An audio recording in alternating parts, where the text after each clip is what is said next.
Écoutez, le processus Luanda est l'aboutissement d'une politique à tatillon.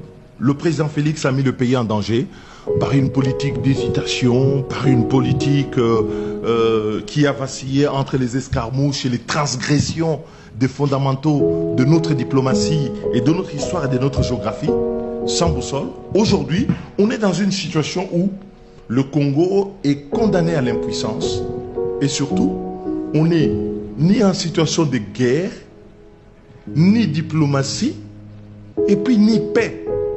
Donc c'est une situation d'anomie, une situation où le pays est en train d'agoniser et avec à la clé nos concitoyens qui perdent des vies. Il n'a jamais pu le faire il y a 30 ans. Vous savez, j'ai un auteur que j'aime beaucoup, c'est un de mes préférés, il s'appelle Nietzsche.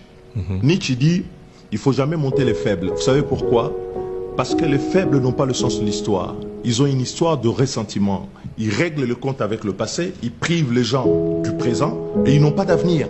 Et ce pouvoir aujourd'hui que nous avons, c'est un pouvoir de faibles qui ignore le sens de l'histoire de notre pays, qui est allé à autre chose. Ils sont nostalgiques d'un passé que les Congolais ne veulent plus. Et pour nier ce passé, ils le mettent sous le dos tantôt des étrangers.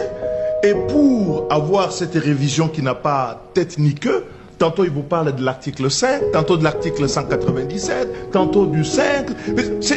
C'est une affaire fourre-tout.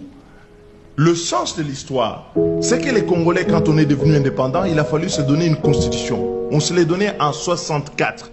Et déjà en 64, les Congolais avaient conscience que les gens pouvaient abuser de leur pouvoir.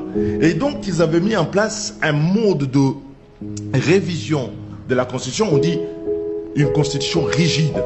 Parce que certaines matières, c'est-à-dire le pouvoir du président, les mandats du président, les prérogatives du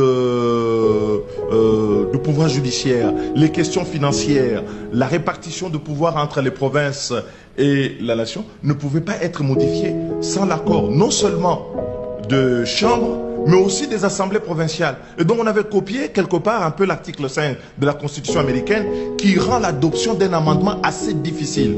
Sauf qu'en 2006, on a refait l'inverse. On a dit on laisse les autres matières à la révision, mais il y a des interdictions.